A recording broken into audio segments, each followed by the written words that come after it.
En juillet 2024, Bernard Ayotte, fondateur du groupe du même nom, a été élevé au grade de grand officier de l'Ordre national de la Légion d'honneur.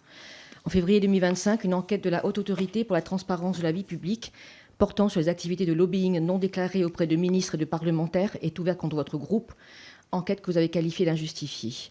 En mars 2025, une enquête de Libération vient confirmer l'ampleur des profits exorbitants réalisés par votre groupe. Et pour cause, en 2023, votre chiffre d'affaires atteignait 4,9 milliards d'euros et vos marges commerciales étaient d'un montant vertigineux de 34,4% de votre chiffre d'affaires, contre 20% en moyenne dans le secteur en Hexagone.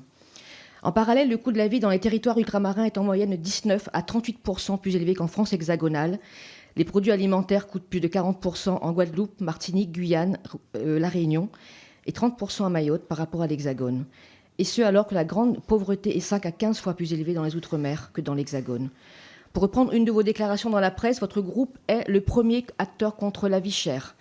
Vous avez même fait un communiqué afin de justifier ces écarts de prix avec l'Hexagone, principalement dus, selon vous, à l'éloignement des Outre-mer.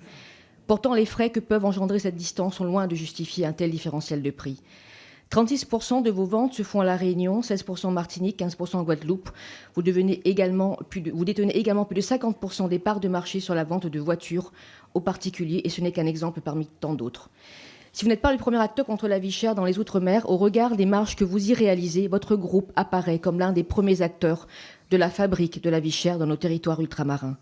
Outre l'opacité de la formation des prix, se pose également la question de la concentration de la grande distribution dans les Outre-mer, dont votre position quasi dominante à La Réunion et à Mayotte notamment. Mes questions sont les suivantes.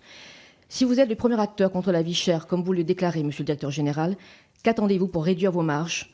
Allez-vous rendre publiques vos marges arrière? Je vous remercie.